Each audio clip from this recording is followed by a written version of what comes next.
So specifically, I wake up in the morning and I have a little bit of caffeine. I don't drink coffee. I have some like energy drinks, some powders that I like to mix up, and they're all fruit flavor and grape and something apple and fun things like that. 4 o'clock in the morning, I wake up, have my caffeine. 4 o'clock in the morning.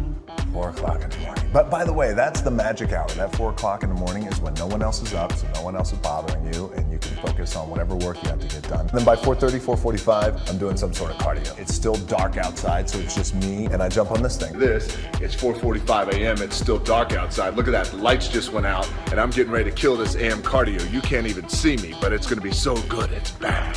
I do this, and then I'll have breakfast, and then I will go do all my strength and conditioning training at a gym for about an hour, and then I'll go to set. Generally train about 5 days a week, 2 days off. Sometimes there's a day off in the middle of the week, a day off on the weekend. You really gotta give your body a rest. I'll switch it up, so on one day I'll do chest and I'll do abs, and then the next day I'll do back and calves. Next day I'll do quads and hamstrings and glutes. Then maybe I'll take a day off, and the next day I'll do shoulders. When you do cardio on an empty stomach for 20 or 30 minutes, there's no calories of food that you have to burn after breakfast, so you're automatically burning your fat.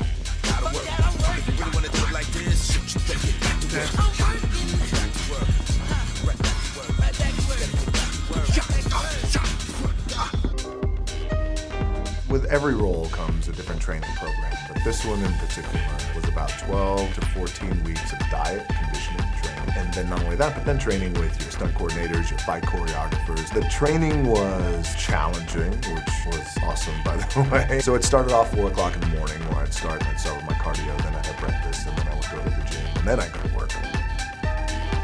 This was a hell of a prep for a movie like this where it revolves around the world of bodybuilding and the culture of bodybuilding that we love, by the way, that we grew up on. So the prep was a good 8 to 10 weeks, 6 times a week, training twice, do my cardio in the morning.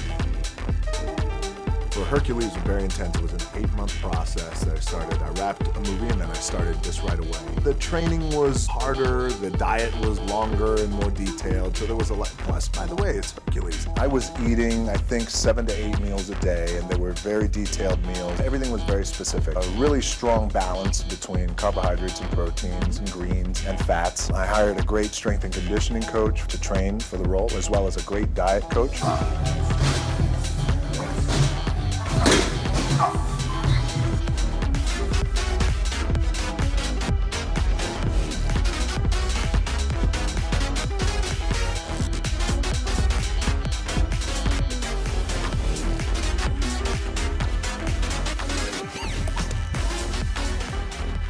Shooting a movie, for example, like San Andreas, you asked about a personal chef. Yes, I had a personal chef who, because it requires me to eat 5, 6, 7 times a day. And it just requires a lot of training. Here's a goal we have to reach, and this is the time frame. Okay, so 6 months from now, I know I'm gonna be shooting. Now let's work backwards. Now here we are here. Now what do we have to start with? What would we like to see? And what kind of progress do I wanna see? It's hurricane season, but when it's time to go to the gym, we gotta get to the gym.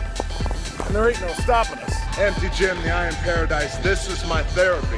I encourage everybody out there to find your therapy. It's just to find balance is what I do. Okay, so it's a little bit of everything. Yeah, sure. The structure of the diet all starts with whatever the goal is. It's probably somewhere between 5,000 and 7,000 calories a day, balanced of carbohydrates and fats and proteins and greens and things like that. My diet is very clean. I've got a great diet and conditioning coach, but when it's time to cheat, I start off with the pancakes in the morning. A dozen pancakes. What am I gonna do with all these pancakes I got? What's that word? What's that? What am I gonna destroy them? Then I move on to the pizza. Okay, a lot of pizza. Right, and then, of course, you move on to the amazing brownies. And I'm not an extreme guy, but I do get very disciplined and focused. Now, you take that discipline and focus and you apply it to a cheat day. It's a cheat day, not a cheat meal. A day that includes at least a dozen pancakes, 4 pizzas, 2 dozen brownies, and dominate everything. Just between us, I was like, I'm gonna be the baddest motherfucker walking at 43, 44, 45, 46, 47. Blood, sweat, and respect. The first 2 you give, the last one you earn. Let's get out and earn it. Daily.